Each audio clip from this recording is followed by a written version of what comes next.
وشر الأمور محدثاتها وكل محدثة بدعة وكل بدعة ضلالة وكل ضلالة في النار.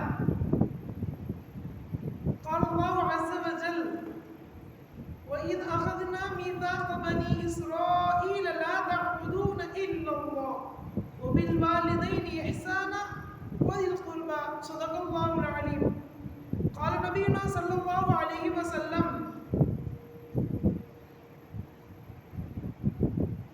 وهو الذي خلق من الماء بشرا فجعله نسبا وصهرا وكان ربك قديرا أو كما قال عليه الصلاة والسلام. புகழும் புகழ்ச்சியும் அல்லாஹ் ஒருவனுக்கே உரித்தாகட்டுமாக. சாந்தியும் சமாதானமும் அவ்வலுன் நபி ஆகிருன் நபி வாஹிருன் நபி பாத்தினுன் நபி முஹம்மது முஸ்தபா ஸல்லல்லாஹு அலைஹி வஸல்லம் அவர்களின் மீதும் இங்கு அமர்ந்திருக்கக்கூடிய நம் அனைவர்களின் மீதும் அல்லாஹ்வுடைய அன்பும் கருணையும் என்றென்றும் நின்று நிலவட்டுமாக. எல்லாம் வல்ல அல்லாஹ் நம் அனைவர்களுக்கும் உடல் ஆஃபியத்தை நசீபாக்கி தருவானாக. வாழும் காலமெல்லாம் மருத்துவமனை கஷ்டங்கள், செலவுகள், அதன் சிரமங்களை விட்டு வல்ல ரஹ்மான் நம்மை தூரமாக ஆக்கி தருவானாக. அவனுடைய படைப்புகளின் தீங்கிலிருந்து வல்ல ரஹ்மான் நம் அனைவர்களையும் பாதுகாப்பானாக. அல்லாஹ் குர்ஆனிலே சொல்லித் தரும் போது ஒரு 3 விஷயங்களை சொல்லித் தருகின்றான்.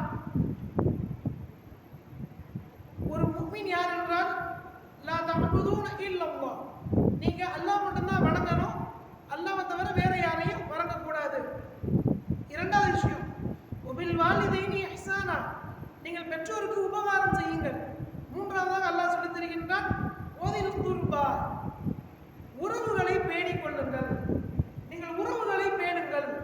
இன்றைக்கு அவ்வப்போது நடக்கக்கூடிய உறவு பிளவுகள் சமுதாயத்தில் அதிகமாகி போனது. சின்ன சின்ன காரியங்களுக்காக, நிகழ்ச்சிகளுக்காக, நிகழ்வுகளுக்காக உறவுகள் பிரிந்து பல வருடங்கள் ஒருவருக்கொருவர் முகம் கொடுத்து பேசாத சூழல் சமுதாயத்தில் நிலவி வருகின்றது. அல்லாஹ்வும் ரசூலும் இந்த உறவுகளை சேர்ந்து வாழ்றது சம்பந்தமா எத்தனை ஹதீஸ்கள் சொல்லியிருக்கின்றார். உறவுகளை சேர்ந்து வாழ்றதுக்கு அத்தனை ஹதீஸ்கள். உறவுகளை சேர்ந்து வாழ்ந்தா அதுக்கு என்னென்ன நன்மைகள்லாம் கிடைக்கும், உறவுகளை முறிச்சு வாழ்ந்தா அதுக்கு என்னென்ன பாவங்கள்லாம் இருக்குது, அந்த குற்றத்தினுடைய அளவு என்ன, இது எல்லாம் நமக்கு குர்ஆன் கற்றுத் தருகின்றது. உறவுகளை பெருமக்கள் இரண்டாக பிரிக்கின்றார்கள். ஒன்று இரத்த உறவு, என்னோடு பிறந்தவர்கள், என் மூலமாக பிறந்தவர்கள், என்னை பெற்றெடுத்தவர்கள், இவர்கள் எல்லாம் இரத்த உறவிலே வருவார்கள். இன்னொரு உறவு திருமணம் முறையில் வரக்கூடிய, திருமணத்தால் ஏற்படக்கூடிய மனைவியினுடைய சொந்த பந்தங்கள், இது போன்று திருமணத்தின் மூலமாக வரக்கூடிய உறவுகளாகவும் இரத்த உறவுகளாகவும் 2 வகைகளாக பிரிக்கின்றார்கள். இந்த இரண்டையும் அல்லாஹ் நமக்கு கற்றுத் தருகின்றான். நீங்கள் எப்படி உறவுகளோடு சேர்ந்து வாழ வேண்டும். அவர் எனக்கு பொறாமை, அவர் என்னுடைய வேலைகளை கண்டு பொறாமைப்படுகின்றார். நான் கஷ்டப்பட்டு முயற்சி செய்கிறேன், நான் சம்பாதிக்கின்றேன், என்னுடைய சம்பாத்தியத்தை கண்டு என் சொந்தக்காரர் பொறாமைப்படுகின்றார். எல்லாரையும் அழைத்தார், திருமணத்திற்கு என்னை அழைக்கவில்லை, ஒரு ஜனாசாவிற்கு கூட என்னை கூப்பிடவில்லை. இருந்தும் நீங்கள் அவர்களோடு ஒட்டி வாழுங்கள் என்கின்றார்கள் நபி ஸல்லல்லாஹு அலைஹி வஸல்லம். என்னுடைய வியாபாரத்தை கண்டு கண்டிச்சு போடுகின்றார். பெருமானார் சொல்லித் தருகின்றார்கள், நீங்கள் எப்படி இருந்தாலும் சலாத்தை கொண்டாவது உறவுகளை புதுப்பியுங்கள். நீங்க அவங்களோட எல்லா காலமும் ஒட்டி உறவாடணும் அப்படிலாம் இல்லை. ஒரு சலாம் அவ்வப்போது பார்க்கும்போது முக மகிழ்ச்சியோடு ஒரு சலாத்தை நீங்கள் சொல்லியாவது உறவுகளை நீங்கள் பேணிக் கொள்ளுங்கள் என்பதாக அல்லாஹ் தஆலா சொல்லித் தருகின்றார். நபிகள் நாயகம் ஸல்லல்லாஹு அலைஹி வஸல்லம் சொல்வார்கள், உறவினுடைய முக்கியத்துவத்தை பற்றி சொல்லும் பொழுது ஒரு சஹாபி, அந்த சஹாபியின் பெயர் அபி அய்யூப் அல் அன்சாரி ரலியல்லாஹு தஆலா. அவங்க கொஞ்சம் வேகமா உள்ள வந்துட்டாங்க. ரசூலுல்லாஹ்வுடைய சபையில கொஞ்சம் வேகமா உள்ள வர்றாங்க. எல்லாத்தையும் உள்ள தாண்டி உள்ள வர்றாங்க. உள்ள வந்துட்டு ஒரு கேள்வி கேட்கறாங்க. காலையா ரசூலுல்லாஹ் அக்பிர்னி பி அமலின் யுதுகிலுனில் ஜன்னத, எனக்கு நீங்க ஒரு அமலை சொல்லித்தாங்க, இந்த அமல் நான் செஞ்சுட்டா நான் உடனே சொர்க்கத்துக்குள்ள போயிடணும், இந்த கேள்வி கணக்கு இருக்கக்கூடாது, எனக்கு சில அமலை சொல்லி தரீங்களான்னு கேட்குறாங்க. சஹாபாக்கள்லாம் பேசுறாங்க.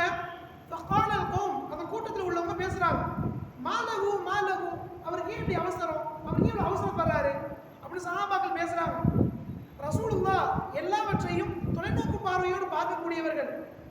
அப்ப ரசூலுல்லாஹ் சொன்னாங்க, அரபுன் மாலகு, அவருக்கு என்ன அவசரமோ தெரியல, கேட்டுட்டாருப்பா, விடுங்க என்பதாக சொல்கின்றார்கள்.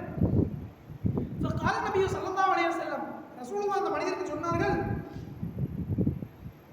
அந்த மனிதருக்கு பெருமானார் சொல்லி தந்தார்கள், மிக குறுகிய சொற்ப நேரத்தில் அவர்கள் கற்றுக் கொடுத்தார்கள், நான் சில அமல்களை உங்களுக்கு கற்றுத்தரேன், இதை நீங்க ஒழுங்கா செஞ்சாலே போதும், நீங்க சொர்க்கத்துக்கு நுழைஞ்சிருவீங்க. முதலாவது விஷயம் தஅபுதுல்லாஹ், அல்லாஹ்வை மட்டும் வணங்குங்க. லா துஷ்ரிகு பில்லாஹி ஷைஅன், நீங்க அல்லாஹ்வுக்கு வேற யாரையும் இணை வச்சிராதீங்க, அல்லாஹ் மட்டும் வணங்குங்க. இரண்டாவது விஷயம் பெருமானார் சொன்னார்கள், துகீமு ஸலாத்த, நீங்கள் தொழுகை நிலைநாட்டுங்கள், தொழுகை கடைபிடிச்சிட்டே இருந்தீங்கன்னா சொர்க்கத்துக்குள்ள போயிடலாம். அடுத்து சொன்னாங்க, துதி ஸகாத்த, ஸகாத்த முறையா கொடுத்துருங்க. 100 ரூபாய் சம்பாதிக்கிறீங்களா, சம்பாதிச்ச 100 ரூபாய் ஒரு வருட காலம் உங்க பேங்க்லயே இருந்துச்சு, பயன்படுத்தல, எந்த வகையான தேவைக்கும் உங்களுக்கு தேவைப்படல, கடனோ மற்ற வகையான மருத்துவ பிரச்சனை எதுவுமே இல்லை, 100 ரூபாய் சம்பாதிச்சீங்க, அந்த 100 ரூபாய் நீங்க பத்திரமா வச்சுட்டீங்க. இப்போ ஒரு வருடம் ஆனதுக்கு அப்புறம் உங்களுக்கு சக்காத் கடமையாயிருச்சு, 2 ரூபா 50 காசு கொடுத்துருங்க அல்லாஹ்வுடைய பாதையில். சக்காத் அவ்வளவுதான். நல்லா சம்பாதிக்கிறாங்க, அதாவது நிசாபுடைய அளவு அடைஞ்சிட்டாங்க. இப்போ ஒரு வருட காலம் அந்த பணத்தை எடுக்காம பேங்க்லயே வச்சிருந்தாரு, இப்போ ஒரு சக்காத் கடமையாயிருச்சு. 100 ரூபாய் சம்பாதிச்சீங்க, லாப பணம் 100 ரூபாய் வந்துருச்சு, அந்த 100 ரூபாய்க்கு 2 ரூபாய் 50 காசு அல்லாஹ் காட்டி கொடுத்துருங்க. அல்லாஹ் யார் யாரை சொன்னானோ மிஸ்கீன்கள், அனாதைகள், ஏழைகள், அந்த மாதிரி கொடுத்துருங்க. அதுலயும் அல்லாஹ் தஆலா உறவுகளை மென்ஷன் பண்றான். பெருமானார் கடைசியா சொன்னார்கள், தஸிலுர் ரஹம், 4 விஷயம் சொன்னாங்க. அல்லாஹ்வை மட்டும் வணங்குங்க, அவனுக்கு இணை வைக்காதீங்க, நீங்கள் தொழுகை நிலைநாட்டுங்கள், சக்காத்து கொடுங்கள்.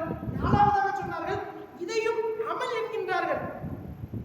தஸிலுர் ரஹம், சொந்த பந்தங்களோட சேர்ந்து இருக்க, தனியா இருக்காது. சொந்தங்கள் தான் உங்களுடைய உயிர் மூச்சாக இருக்க வேண்டும், சொந்த பந்தங்களோடு வாழுங்கள், தனிமை விரும்பியாக இருக்க வேண்டும் என்கின்றார்கள். அவசரமாக வந்தவருக்கு பெருமானார் சொன்ன விஷயம் 4. அதை 4வதாக சொன்னார்கள், உறவுகளை பிளவுபட்டு வாழ வேண்டாம், உறவுகளோடு ஒட்டி வாழுங்கள். அவர்கள் உங்களுக்கு பொறாமைப்பட்டாலும் சரி, அவர்கள் உங்கள் தொழிலை கண்டு சீட்டாலும் சரி, நீங்கள் அவரோடு ஒட்டி வாழுங்கள். சலாத்தை கொண்டாவது அந்த உறவுகளை புதிச்சுடுங்க. நீங்க அவங்களை விட்டு தள்ளி இருக்கிறது, அவங்கள்ட்ட பேசாம இருக்கிறது, இதெல்லாம் செய்யணும் நான் சொல்லிட்டு பெருமானார் சொன்னாங்க. அவர் ஒட்டகத்தின் பக்கம் கிளம்பி வேகமா போயிட்டாரு. சஹீஹ் புகாரியில் இமாம் புகாரி பதிவு பண்றாங்க. நான் சொல்ல வரக்கூடிய செய்தி, உறவுகளோடு சேர்ந்து வாழ்வதை அமல் என்கின்றார்கள் முத்தம நபி ஸல்லல்லாஹு அலைஹி வஸல்லம். நீங்கள் உறவுகளோடு ஒட்டி வாழுங்கள் என்கின்றார்கள். பெருமானாருடைய படை பட்டாளம் என்பது உறவுகளோடு ஒட்டிதான் இருக்கும். அதுக்காக பெருமானார் வாரிசு அரசியல் செய்ய மாட்டார்கள். அப்படி பார்க்கும்போது பெருமானார் இறந்த பின்னர் கலீஃபாவாக ஹசன் அல்லது ஹுசைன் என்ற அந்த பெயர்கள் தான் வந்திருக்கணும். பெருமானார் அப்படி செய்யல. அனுபவம் உள்ள அபூபக்கர் சித்திக் ரலியல்லாஹு தஆலா பதவி வகித்தார்கள். இவர்களும் பெருமானாருக்கு மாமனார். ஆயிஷா ரலியல்லாஹு தஆலா அவர்களை, தன்னுடைய மகளை பெருமானாருக்கு திருமணம் முடித்து கொடுத்திருந்தார்கள். கலீஃபா உமர் ரலியல்லாஹு தஆலா அவர்களும் பெருமானாருக்கு மாமனார். அவர்களோடு ரசூலுல்லாஹ்வோடு ஒட்டி வாழ்ந்தவர்கள். 3வதாக உஸ்மான் ரலியல்லாஹு தஆலா தன்னுடைய பொண்ணை திருமணம் முடித்து கொடுத்து மாப்பிள்ளை. கடைசியாக தான் அதுக்கப்புறம் அலி ரலியல்லாஹு தஆலா அவர்களும் மருமகனாக. அப்ப 2 மாமனார், 2 மருமகன், இருவருமே 4 பேருமே சொந்தக்காரங்க தான். உறவுகளோடு சேர்த்து வாழ்ந்தார்கள். தனக்கு துரோகம் இழைத்த தன்னுடைய சாச்சாவை கூட இறக்கப்படாமல் அவர்கள் இருதயத்தை எல்லாம் கிழித்த வஹ்ஷி இருக்கிறார்.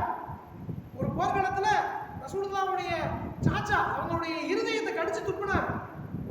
பெருமானார்ட்ட மன்னிப்பு கேட்கிறாங்க, நான் மன்னிச்சுக்கங்க, தெரியாம பண்ணிட்டேன். கலிமா சொல்லி முஸ்லீம் ஆயிட்டார். பெருமானார் மன்னித்தார்கள். மன்னித்து சொன்னார்கள், அவ்வப்போது என்னுடைய பார்வையில் பட வேண்டாம், எப்பமாவது பார்க்கும்போது சலா சொல்லிக்கிறேன் என்பதாக தனக்கு விரோதியாக இருந்தாலும் கூட, தன்னுடைய உற்ற உறவை கொலை செய்திருந்தாலும் கூட அவரை பெருமானார் மன்னித்து உறவுகளாக்கி கொண்டார்கள். இது எல்லாம் வரலாறு. அப்போ பெருமானார் சொல்லித் தருகின்றார்கள், உறவை பேணுவதால் அதற்கு ஏற்படக்கூடிய பலன்கள் என்ன? ஒருத்தர் வந்து சொந்த பந்தங்களோட சேர்ந்து வாழ்றாரு, அப்ப அல்லாஹ்வுக்கு என்ன கிஃப்ட் கொடுப்பான் அதை பார்க்கும் பொழுது குர்ஆனிலும் ஹதீஸிலும் நிறைய நமக்கு தகவல்கள் கிடைக்கப்படுகின்றது. அல்லாஹ்வின் கட்டளைக்கு கட்டுப்பட்ட பலன் கிடைக்கும். அப்போ என்னுடைய வரட்டு கௌரவத்திற்காக, என்னுடைய கோபத்திற்காக, என்னுடைய சுயலாபத்திற்காக நான் உறவுகளோடு பிளவுபட்டு வாழ்ந்து கொண்டிருக்கின்றேன். இது அல்லாஹ்வுடைய கட்டளைக்கு மாறு செய்து குற்றம். அல்லாஹ் என்ன சொல்றான் குர்ஆன்ல, வஸிலத்துர் ரஹம், நீங்க சொந்த பந்தங்களோடு சேர்ந்து வாழுங்கள் என்கின்றார்.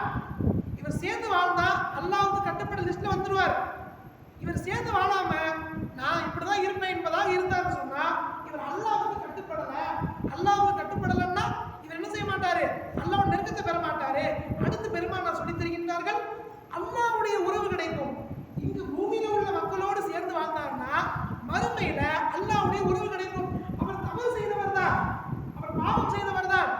மஹ்ஷர் மைதானத்துல அல்லாஹ் எல்லாரும் கேள்வி கேட்பான். எல்லாரும் கேள்வி கேட்கும்போது எல்லாரும் முன்னாடி எல்லாம் கேள்வி கேட்குவான். சில நபர்கள் மட்டும் இருப்பாங்க, ஒரு சின்ன ஒரு கூட்டம்.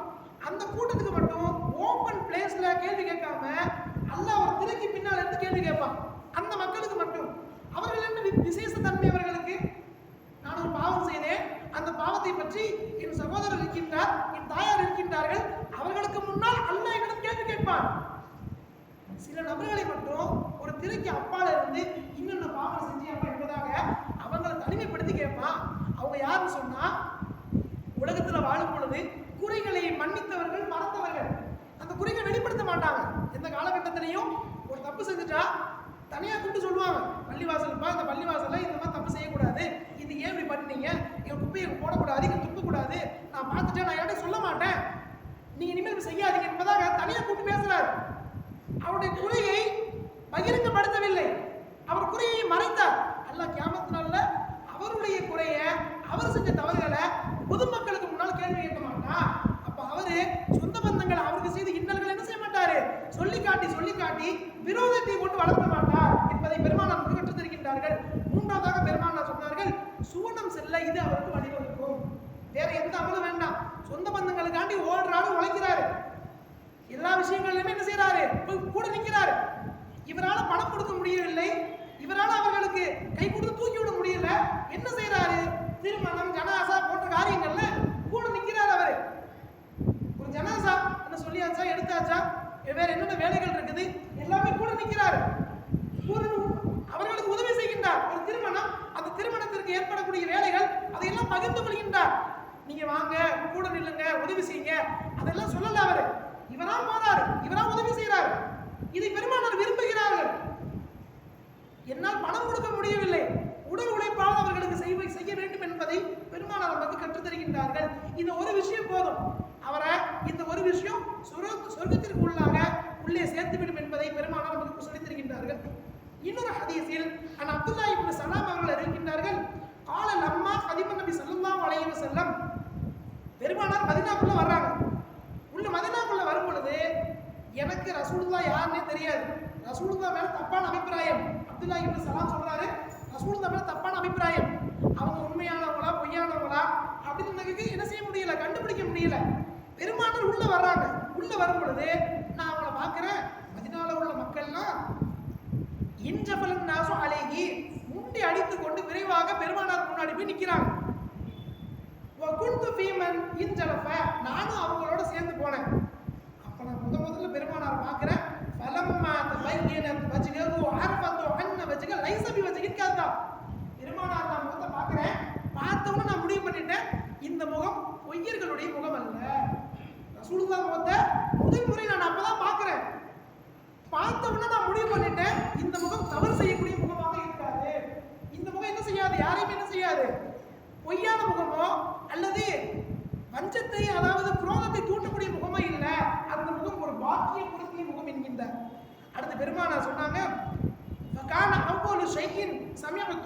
பெருமானார் முதல் தடவை அப்பதான் பேசுறாங்க, நான் அப்பதான் கேட்கிறேன், என்ன சொன்னாங்க தெரியுமா, மதீனாக்குள்ள வர்றாங்க, மதீனாக்குள்ள வந்து முதல் தடவை பெருமானார் பேசுகின்றார்கள், நான் கேட்கின்றேன். அவர்கள் சொன்னார்கள், அஃஷுஸ் சலாம், நீங்கள் சலாமை பரப்புங்க, யாரை பார்த்தாலும் சலாம் சொல்லுங்க, சின்னவங்க பெரியவங்க யாரை பார்த்தாலும் சலாம் சொல்லுங்க.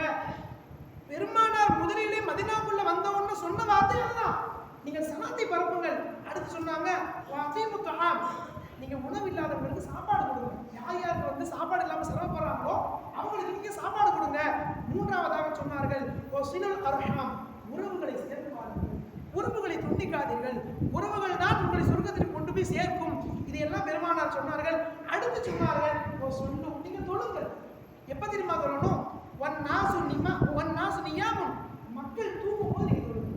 எல்லா மக்களும் தூங்கிட்டு இருப்பாங்கல்ல, அப்ப நீங்க ஒரு சின்ன விளக்கு வெளிச்சத்துல நீங்க எந்திரிச்சு தொழுங்க என்பதாக பெருமானார் இந்த 4 விஷயங்களை சொல்கின்றார்கள். நீங்கள் சலாத்தை பரப்புங்கள், உணவு இல்லாதவர்களுக்கு நீங்கள் உணவளியுங்கள். மூன்றாவதாக சொன்னார்கள், உறவுகளோடு சேர்ந்து வாழுங்கள், உறவுகளை வெட்டி விட்டுறாதீங்க, உறவுகளோடு நீங்கள் சேர்ந்து வாழ வேண்டும். அடுத்து மக்கள் எல்லாம் தூங்கும் போது நீங்க தொழுங்க என்பதாக பெருமானார் தஹஜ்ஜுதை ஞாபகப்படுத்துகின்றார்கள். கடைசியாக சொன்னார்கள், இந்த 4 விஷயங்கள் போதும், ததுஹுல் ஜன்னத பிஸ்ஸலாமின், சலாமத்தோடு நிம்மதியோடு சொர்க்கத்திற்குள்ளே நுழைவதற்கு இந்த சொந்த பந்தங்களை சேர்ந்து வாழ்ற விஷயம் போதும் என்பதை பெருமானார் சொல்லிக் கொடுத்ததை இமாம் அஹ்மத் தன்னுடைய கிதாபிலே பதிவு செய்கிறார்கள். அடுத்து பெருமானார் சொன்னார்கள், நீங்கள் உறவுகளோடு சேர்ந்து வாழ்ந்தால் என்ன உங்களுக்கு அதிகரிக்கும்? ஈமானை அடையாளப்படுத்தும். உங்க உள்ளத்துல ஈமான் இருக்குதுன்னு உங்களுக்கு இது அடையாளப்படுத்தும். நீங்க தனிமையா இருக்கிறீங்க, எந்த ஒரு கல்யாணத்துக்கும் போறது இல்ல, ஒரு அழைப்பு கொடுத்தா அழைப்புக்கு பதில் சொல்றது இல்ல, தனிமையிலே இருக்கிறீங்கன்னு சொன்னா நீங்கள் தனிமைப்படுத்தி தான் படிப்பீர்கள். ஒரு ஆட்டு மந்தை, அந்த ஆட்டு மந்தை கூட்டமாக இருக்கும் போது எந்த ஓனாயும் அதை வேட்டையாடாது. எப்பொழுது அது தனியாக இருக்குமோ அந்த தனியாக இருக்கக்கூடிய ஆட்டை மட்டும்தான் ஓனாய்கள் வேட்டையாடும். நீங்க கூட்டமா இருங்க, எந்த காலகட்டத்திலையும் பிளவுபட்டு விடாதீர்கள். பெருமானார் சொல்லித் தருகின்றார்கள், நீங்கள் உறவுகளோடு சேர்ந்து வாழ்வதுதான் உங்கள் ஈமானை அடையாளப்படுத்தும். மறுமையில் இந்த உறவு உங்களை அல்லாஹ்விற்கு முன்னால் சாட்சி கூறும். அல்லாஹ் உலகத்துல வாழும் பொழுது சொந்த பந்தங்களுக்கு ஏதாவது உதவுவாரு, எல்லாத்தையும் சேர்ந்துதான் வாழ்வாரு. எந்த காலகட்டத்திலையும் தம்பியோட சண்டை, காக்காவோட சண்டை, அல்லது என்னுடைய உறவுகளோட சண்டை, என் மனைவியை விட்டு வாழ்கின்றேன், இதெல்லாம் சொல்லல. எல்லாரையும் அரவணைத்தார், விட்டு கொடுத்து சென்றார். சில நேரங்களில் நீ கண்ணியப்படுத்தல, இருந்தாலும் அந்த திருமணத்தில் முதலாளாக நின்று வேலை பார்த்தார். என்னை கண்ணியமான வார்த்தைகளால கூப்பிடல, என்னை ஒழுங்கா என்ன செய்யல, இன்வைட் பண்ணல, இருந்தாலும் நான் சென்றேன். அவர் சென்றால் இருக்கும் மறுமையில் அந்த உறவுகள் அவருக்கு சாட்சி கூறும் என்பதை பெருமானார் சொல்லித் தருகின்றார்கள். கடைசியாக சொன்னார்கள், பெருமானார் வாழ்நாளை அதிகரிக்கும். ஒருத்தங்களுக்கு கொஞ்ச நாள்ல மௌத்தா போயிருவாரு, இறந்து போயிருவார் என்பதாக இருந்தால் இந்த உறவுகள் செய்யக்கூடிய துஆ அவருடைய வாழ்நாளை அதிகரித்து கொடுக்கும் என்கின்றார்கள். அபீ ஹுரைரா ரலியல்லாஹு தஆலா அறிவிக்கின்றார்கள், உங்களுடைய ரிஸ்க் உங்களுக்கு அதிகமாக வேண்டும் என்றால், உங்களுடைய ஆயுள் உங்களுக்கு நீட்டப்பட வேண்டும் என்றால் உறவுகளை சேர்ந்து வாழுங்கள். சஹீஹுல் புகாரியிலே இமாம் புகாரி 5985வது ஹதீஸாக இமாம் புகாரி பதிவு செய்கின்றார்கள். அபூ ஹுரைரா அறிவிக்கின்றார்கள், பெருமானார் சொன்னார்கள், யாருக்கு ஆயுள் நீட்டப்படணும், யாருக்கு ரிஸ்க் இன்னும் அதிகமாகணும், அவர் என்ன செய்யட்டும், உறவுகளோடு சேர்ந்து வாழட்டும் என்பதை இமாம் புகாரி பதிவு செய்கின்றார்கள். அடுத்து 7வதாக பெருமானார் நமக்கு விளக்குகின்றார்கள், நீங்கள் கெட்ட மரணத்தை தடுக்கும். இவருடைய முடிவு மோசமானதாக இருக்கலாம், இவர் ஒரு ஆக்சிடென்ட்ல இறந்து போறதா இருக்கலாம், ஒரு கடுமையான நோயால இறந்து போறதாக இருக்கலாம்.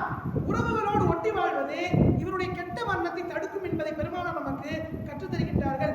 ஒரு ஆயத்தில் அல்லாஹ் சொல்லும் பொழுது, யா அய்யுஹல்லதீன ஆமனு தக்குல்லாஹ ரப்பக்கும் அல்லதீ ஹலகக்கும் மின் நஃப்ஸின், அந்த ஆயத்தோட முடிவில் அல்லாஹ் சொல்றான், நீங்கள் உறவுகளோடு சேர்ந்து வாழுங்கள், நீங்கள் உறவுகளை விட்டு பிரிஞ்சிடாதீங்க என்பதை அல்லாஹ் நமக்கு குர்ஆனில் கற்றுத் தருகின்றான். எத்தனையோ ஹதீஸ்கள் உறவுகளை முக்கியப்படுத்தக்கூடிய ஹதீஸ்கள் எத்தனையோ ஹதீஸ்கள் இருக்கின்றது. இதையெல்லாம் நம்ம தெரிஞ்சு வச்சிருக்கணும். உறவை முறிப்பதற்கான காரணங்கள் என்ன, அதையெல்லாம் நம்ம பார்த்தோம்னு சொன்னா, என்னுடைய தனிப்பட்ட குணங்கள் காரணமாக தான் உறவுகள் முறிந்து போகின்றது. அதாவது ஒண்ணு, இந்த சொந்த பந்தங்களோட சேர்ந்து வாழக்கூடிய முக்கியத்துவத்தை பத்தி அவர் அறியாம இருப்பார். ரெண்டாவது என்ன, பெருமை, ஆணவம் ரெண்டும் அவருக்கு இருக்குது. ஒண்ணு பெருமை, நான் போய் அவரை கூப்பிடுறதா, நம்மளுடைய ஸ்டேட்டஸ் என்ன, அவருடைய ஸ்டேட்டஸ் என்ன, நான் போய் அவர் வீட்டுக்குள்ள உட்கார்ந்து அவர் தரப்புல டீயை குடிச்சிட்டு அவரை கண்ணியப்படுத்தி கூப்பிடுறதா, நான் கூப்பிட மாட்டேன். மூன்றாவதாக பெருமானார் சொன்னார்கள், பெற்றோர் உறவை முறிப்பவர்களாக இருப்பினும் பெற்றோர்களை முன்னுதாரணமாக வைத்துக் கொள்கின்றார்கள். எனக்கு சொந்த பந்தத்தை சேர்ந்து வாழணும்னு ஆசை, எங்க வாப்பா உம்மா அவங்களோட பேசுறது கிடையாது, எங்க வாப்பா உம்மா எங்க வாப்பா எங்க பெரியதாட்ட பேசுறது நிப்பாட்டிட்டாரு, நான் ஆசைப்படுகின்றேன். இந்த காரணத்தினாலே உறவுகள் முடிந்து போகின்றது. பெற்றோர்களுடைய அந்த பகைமை பிள்ளைகள் வரைக்கும் போய் சேர்ந்தது. சந்ததி சந்ததியாக இந்த உறவுகள் அந்த முறிக்கப்பட்டு கொண்டே இருக்கின்றது. 50 ஆண்டுகள் 100 ஆண்டுகள் ரசூலுல்லாஹ் வருவதற்கு முன்னால் உலகம் அப்படி இருந்துச்சு. ரசூலுல்லாஹ் வருவதற்கு முன்னால 100 ஆண்டுகளாக சண்டை போடுவாங்க. இந்த வீட்டு ஒட்டகம், இந்த காலத்துக்கு பேரு வரலாற்று ஆய்வாளர்கள் ஐயாமுல் ஜாகிலியா என்று சொல்கின்றார்கள். ஐயாமுல் ஜாகிலியா அறியாமை காலம். அறியாமை காலத்துல இந்த வீட்டு ஒட்டகம் அந்த வீட்டுல போய் தண்ணி குடிச்சிருச்சுன்னா இந்த சண்டை 100 ஆண்டுகள் வரைக்கும் நீடிக்கும். இவர் மகன் இறந்து போகும்போது வசீத் பின்னாடி இறந்து போவார், அவர் மகன் இறந்து போகும்போது வசீத் பின்னாடி இறந்து போவார். ஐயாமுல் ஜாகிலியா காலத்தோடு இந்த வளமை முடிந்தது. ஆனால் இன்றும் பெற்றோர்கள் பகைமையின் காரணமாக, அவங்க சமாதானமா அவங்க விட்டு கொடுத்து போவாதன் காரணமாக பிள்ளைகள், பேர பிள்ளைகள் இந்த பகைமை அவர்களையும் தொற்றிக் கொள்கின்றது. 4வது காரணம் என்னன்னு சொன்னா, ஏதோ சின்ன ஒரு கருத்து வேறுபாடு, அந்த கருத்து வேறுபாடின் காரணமாக நீண்ட நாட்கள் அவங்களோட பேசாம இருக்கிறது. 5வது கஞ்சத்தனம். அவங்க வீட்டு கல்யாணத்துக்கு போனா ஏதாவது உதவி செய்யணும், அவர் அவர் மரண படுக்கையில் இருக்கிறாரு, மருத்துவமனை தேவைகள் அவருக்கு இருக்குது, அவருக்கு கூட நான் ஏதாவது காசு கொடுக்கணும் என்பதாக சொல்லி கஞ்சத்தனத்தின் காரணமாக உறவுகளை குறிக்கின்றார். ஆறாவது காரணம். ஏழாவதாக காரணம் என்னன்னு சொன்னா, இந்த வாரிசு சொத்துக்களை பங்கு வைக்கும் பொழுது இப்ப சண்டை போட்டுட்டே இருந்தோம்னு சொன்னா அவருக்கு கொடுக்க வேண்டாம். இப்ப சேர்ந்துட்டா அவருக்குள்ள வாரிசு சொத்தை திரும்ப அவர்கிட்ட கொடுத்தாகணும். என்னுடைய தந்தை விட்டுட்டு போன சொத்துக்களை என் காக்காவுக்கும் எங்க கூட பிறந்த ஆளுக்கு கொடுக்கணும். இப்படி சண்டையிலே இருந்துச்சுன்னு சொன்னா இந்த வாரிசு சொத்தை பங்கு வைக்க தேவையில்ல. அதனால இந்த சொத்துக்களை பங்கு வைக்கிற விஷயத்தினால உறவுகள் குறிக்கப்படுகின்றது. எட்டாவதாக சொல்கின்றார்கள், உறவுகளை அறியாமல் இருப்பது. என் பையனுக்கு அவர் யாருன்னு தெரியல, என்னுடைய மகனுக்கு அமெரிக்கா போன என்னுடைய காக்காவும் தெரியல, என்னுடைய பேரன் பேத்திகளுக்கு என் கூட பிறந்த என்னுடைய சகோதர சகோதரிகளும் தெரியல, கற்றுக் கொடுக்கல. அவரை பத்தி எதுக்கு என் பிள்ளைகிட்ட சொல்லணும், என் பிள்ளை தெரியாமே வாழட்டும் என்பதாக நினைத்து கொண்டு உறவுகளை அடையாளப்படுத்தாமல் இருப்பதன் காரணமாகவும் உறவுகள் முடிந்து செல்கின்றது. ஒன்பதாவது விஷயம் பொறாமை. பத்தாவது கெட்ட எண்ணம். உள்ளம் சுத்தமா இருக்கணும். உள்ளம் சுத்தமா இருந்தா மட்டும்தான் பேசக்கூடிய வார்த்தைகளும் சுத்தமா இருக்கும். பேசக்கூடிய வார்த்தைகள் சுத்தமா இருந்தால்தான் உறவுகள் பலப்படுத்த வரும். அடுத்து பெருமானார் சொல்லித் தருகின்றார்கள், எப்படி உறவாட வேண்டும். உறவுனா என்ன, அவங்களுக்கு எப்படி நம்ம உதவி செய்யறது. முதலாவதாக சொன்னார்கள், அவங்க அவ்வப்போது சந்திப்பது. அவங்கள சந்திச்சு எப்படி இருக்கிறீங்க, உங்களுடைய உடல்நிலை எப்படி இருப்பதாக அவளை விசாரிப்பது. இரண்டாவது, வீட்டுக்கு அழைத்து அவர்களுக்கு விருந்தளிப்பது. மூன்றாவதாக பெருமானார் சொன்னார்கள், அவர்களை நலம் விசாரிப்பது. அவ்வப்போது சென்றவர்கள் உடல் நலம் விசாரிப்பது. பெருமானார் ஸல்லல்லாஹு அலைஹி வஸல்லம் மனைவி ஹதீஜாமா இறந்து போன பின்னாலும் கூட ஹதீஜாமா இருக்கும்போது யார் யாரெல்லாம் வீட்டுக்கு வருவாங்களோ அவங்களுக்குள்ள ரசூலுல்லாஹ் வீட்டுக்கு அழைத்து சாப்பாடு கொடுப்பாங்க. வீட்டில் ஏதாவது நல்ல உணவு சமைச்சா ஆயிஷா மாட்ட கொடுத்து இன்னும் நாள் கொடுத்துட்டு வாங்க என்பதாக சொல்லுவாங்க. எதுக்கு நாயகமே, அவங்களாம் யாரு, இவங்கெல்லாம் ஹதீஜாமா ஹயாத்தா இருக்கும்போது வீட்டுக்கு வந்துட்டு போறவங்க. அதனால இந்த உணவு பதார்த்தங்களை போய் கொடுத்துட்டு வாங்க என்பதாக பெருமானார் சொல்லி தருகின்றார்கள். அடுத்து, நம்ம பொருளாதாரம் படைச்சிருந்தா அவர்களுக்கு ஏதாவது உதவுவது. அடுத்து பெருமானார் சொன்னார்கள், பெரியவர்களுக்கு மரியாதை செலுத்துங்கள், சிறியவர்களுக்கு அன்பு பாராட்டுங்கள். ஆறாவதாக சொன்னார்கள், அவர்களுடைய இன்ப துன்பங்களில் பங்கேற்றுக் கொள்ளுங்கள். உங்களால பணம் காசுகளை கொடுக்க முடியல, ஆனா உங்களால அவங்க வீட்டுல ஒரு பிரச்சனைனா கூட நிக்க முடியும். அப்படி இருந்தா கூட நில்லுங்க. திருமணமாக இருந்தால் திருமணத்தில் வேலையில இழுத்து போட்டு செய்யுங்க. இதன் காரணமா அவங்க உங்களை ஞாபகம் வச்சிருப்பாங்க, மறப்பாங்க, அப்படிலாம் இல்ல. அல்லாஹ்விற்காக செய்யுங்கள். 1000 முறை உறவுகளை நீங்கள் அவர்கள் துண்டித்து சென்றாலும் நீங்கள் அவர்களோடு ஒட்டி வாழுங்கள். பெருமானார் சொல்லி தருகின்றார்கள், 1000 முறை அந்த உறவை துண்டிச்சுட்டு போயிட்டே இருந்தாலும் நீங்க திரும்ப என்ன செய்யுங்க, அவர்களோடு ஒட்டி வாழுங்கள் என்பதை பெருமானார் நமக்கு கற்றுத் தருகின்றார்கள். அடுத்து சொன்னார்கள், இருந்தவர்களின் ஜனாசாக்களில் பங்கெடுத்துக் கொள்ளுங்கள்.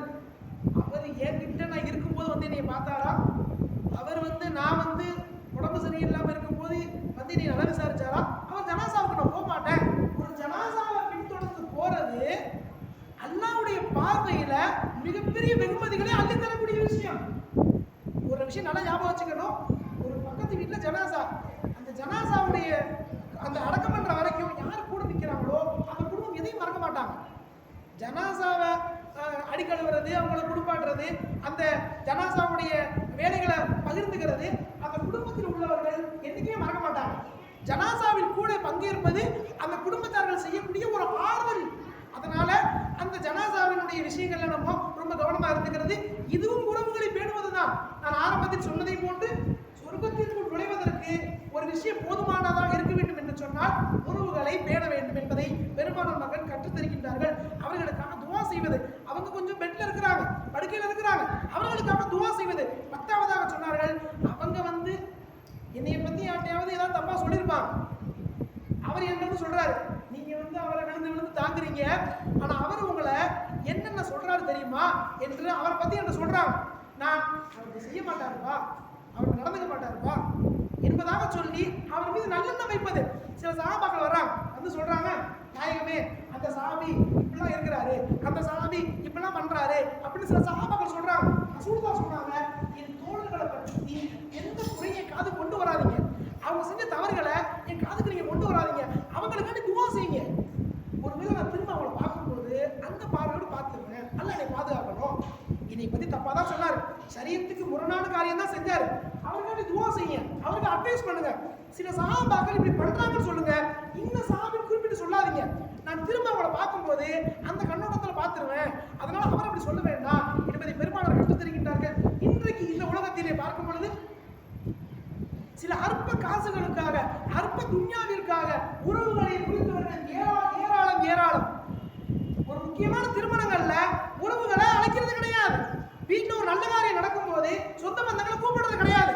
கடைசியா எப்ப திரும்ப அந்த குடும்பம் ஒன்று சேருது, ஒரு ஜனாசாவில் அந்த குடும்பம் ஒன்று சேருது.